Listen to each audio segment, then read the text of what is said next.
ನಮಸ್ಕಾರ ಅಶ್ವವೇಗ ಡಿಜಿಟಲ್ಗೆ ಸ್ವಾಗತ. ನಾನು ಸುರಭಿ. 18 ವರ್ಷದಲ್ಲಿ ಅನೇಕರಿಗೆ ವಿಮಾನ ಹಾರಿಸುವುದಿರಲಿ, ಸೈಕಲ್ ದ್ವಿಚಕ್ರ ವಾಹನವನ್ನ ಓಡಿಸೋದಕ್ಕೂ ಬರೋದಿಲ್ಲ. ಆದರೆ ರಾಜ್ಯದ ವಿಜಯಪುರ ಜಿಲ್ಲೆಯ 18 ವರ್ಷದ ಹುಡುಗಿಯೊಬ್ಬರು ಕಮರ್ಷಿಯಲ್ ವಿಮಾನ ಹಾರಾಟದ ಲೈಸೆನ್ಸ್ ಪಡೆದಿದ್ದು ದೇಶದ ಅತ್ಯಂತ ಕಿರಿಯ ಪೈಲಟ್ ಎಂಬ ಹೆಗ್ಗಳಿಕೆಗೆ ಪಾತ್ರರಾಗಿದ್ದಾರೆ. ಕರ್ನಾಟಕದ ವಿಜಯಪುರ ಜಿಲ್ಲೆಯ ಸಮೈರಾ ಹುಲ್ಲೂರು ಎಂಬುವವರೇ ಈ ಸಾಧನೆ ಮಾಡಿದ ಸಾಧಕಿ.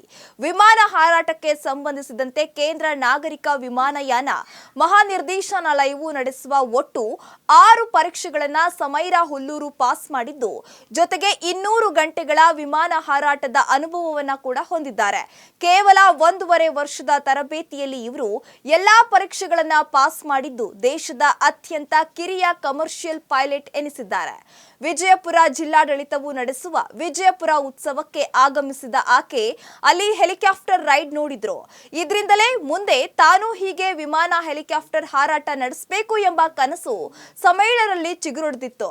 ಈಕೆಯ ಈ ಕನಸಿಗೆ ಇಂಟೀರಿಯರ್ ಡಿಸೈನರ್ ಆಗಿ ಕೆಲಸ ಮಾಡುವ ತಂದೆ ಅಮೀರ್ ಹುಲ್ಲೂರು ಪ್ರೋತ್ಸಾಹ ನೀಡಿದ್ದು, ಮುಂದೆ ಸಮೈರಾ ವಾಯುಯಾನ ಕ್ಷೇತ್ರದಲ್ಲಿ ವೃತ್ತಿ ಜೀವನ ಆಯ್ಕೆ ಮಾಡಿಕೊಳ್ಳಲು ಮುಂದಾಗಿದ್ದಾರೆ. ಕೇವಲ 17 ವರ್ಷದವಳಿದ್ದಾಗಲೇ ಡಿಜಿಸಿಎ ನಡೆಸುವ 6 ಪರೀಕ್ಷೆಗಳಲ್ಲಿ 5 ಪರೀಕ್ಷೆಗಳನ್ನ ಸಮೈರಾ ಪಾಸ್ ಮಾಡಿದ್ರು. ಆದರೆ ಕೊನೆಯ ಪರೀಕ್ಷೆ ರೇಡಿಯೋ ಟ್ರಾನ್ಸ್ಮಿಷನ್ ಟೆಕ್ನಾಲಜಿಯನ್ನ ಒಳಗೊಂಡಿದ್ದು, ಅದನ್ನ ಬರೆಯೋದಕ್ಕೆ ಕನಿಷ್ಠ ವಯಸ್ಸು 18 ವರ್ಷ ಕಡ್ಡಾಯವಾಗಿತ್ತು.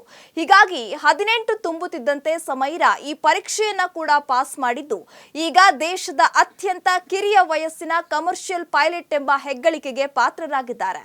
ಇದಾಗಿತ್ತು ಇವತ್ತಿನ ಅಶ್ವವೇಗ ಸ್ಪೆಷಲ್. ನೋಡ್ತಾ ಇರಿ ಅಶ್ವವೇಗ, ಇದು ಸತ್ಯಾನ್ವೇಷಣೆಯ ಓಟದಲ್ಲಿ. Ashwavega English News. Coming soon. Your channel, your voice, your trust.